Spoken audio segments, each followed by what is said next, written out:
जय हनुमान दोस्तों। तो इस वीडियो में देखते हैं, हम बना रहे हैं making of the Indian constitution part 4। बिल्कुल यूपीएससी प्रीलिम्स अभी अब की बार ज़रूर निकलने वाला है। आप लोग बस वीडियो देखते रहें, जो भी जरूरी टॉपिक है सब कंप्लीट होगा, कवर होगा, इसमें कुछ भी नहीं छूटने वाला है। तो इसमें देखते हैं कि चेंजेस, जो इंडिपेंडेंस एक्ट आया तो उससे क्या चेंज हुआ कॉन्स्टिट्यूएंट असेंबली में।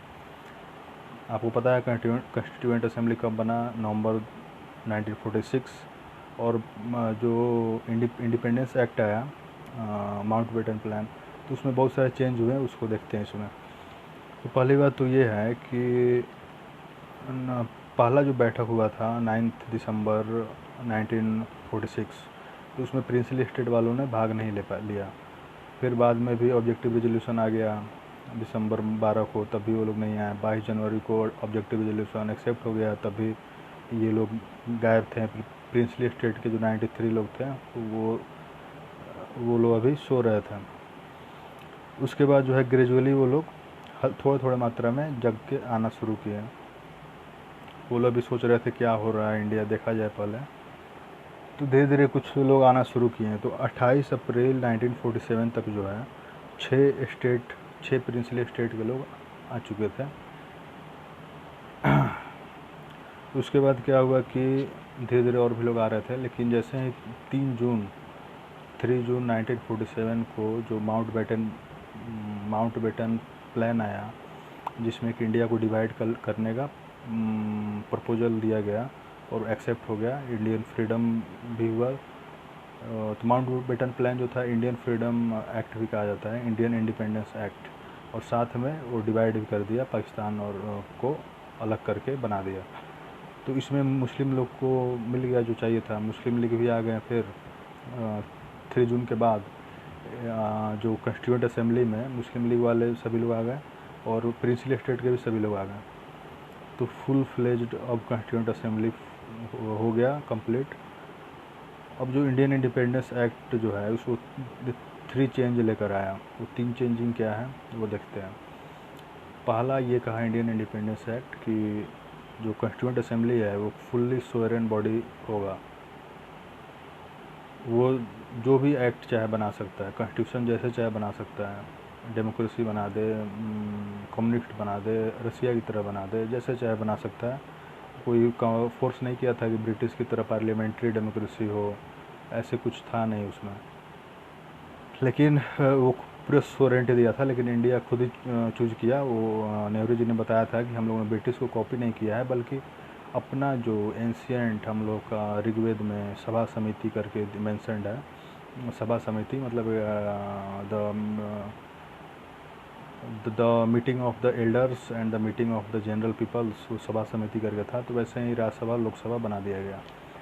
तो नेहरू जी ने कहा कि हम लोग तो अपने कल्चर के आधार पे बना रहे हैं कि हम लोग ब्रिटिश को कॉपी नहीं कर रहे हैं।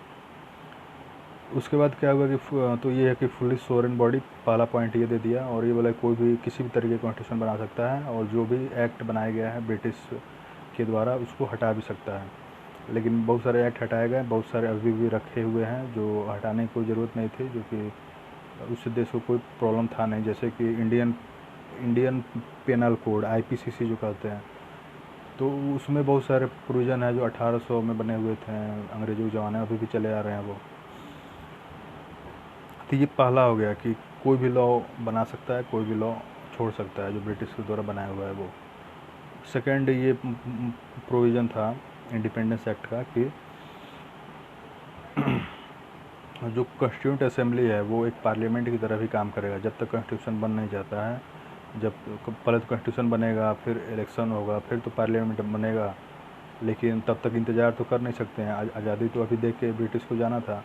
तो ब्रिटिश ने ये कहा माउंटबेटन प्लान में, इंडिपेंडेंस एक्ट में, कि ये जो कॉन्स्टिट्यूएंट असेंबली है वो कॉन्स्टिट्यूशन तो बनाते रहे जितने दिन लगे, 1 साल 2 साल 3 साल, जब तक बनाना हो बनाएं, साथ में पार्लियामेंट की तरह काम भी करे, मतलब एक लेजिस्लेटिव बॉडी की तरह भी काम करे।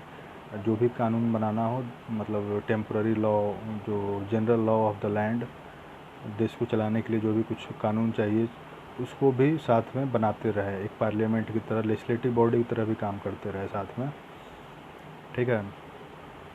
तो ऑर्डिनरी लॉ जो बनाना था वो साथ में बना रहे थे और कॉन्स्टिट्यूशन भी बना रहे थे। तो अब क्या था कि जब जो कॉन्स्टिट्यूएंट असेंबली था उसका दो तरीके से मीटिंग होता था। अगर मीटिंग हो रहा है कॉन्स्टिट्यूएंट असेंबली के रूप में कॉन्स्टिट्यूशन बनाने के लिए, तो उसका जो है प्रेसिडेंट होते थे राजेंद्र प्रसाद होते थे, बिहार के जो फर्स्ट प्रेसिडेंट भी बने थे। इंडिपेंडेंट इंडिया के फर्स्ट प्रेसिडेंट राजेंद्र प्रसाद बने थे। तो जब भी कॉन्स्टिट्यूएंट असेंबली संविधान बनाने के लिए मिलता था तो राजेंद्र प्रसाद उसके प्रेसिडेंट होते थे। और जब वो मिलता था एक लेजिस्लेटिव बॉडी के रूप में, पार्लियामेंट के रूप में, तो उसके चेयरमैन, उसके जो प्रेसिडेंट कौन होते थे, जी मावलंकर। तो ये दो फंक्शन जो है कॉन्स्टिट्यूएंट असेंबली निभा रहा था एक साथ।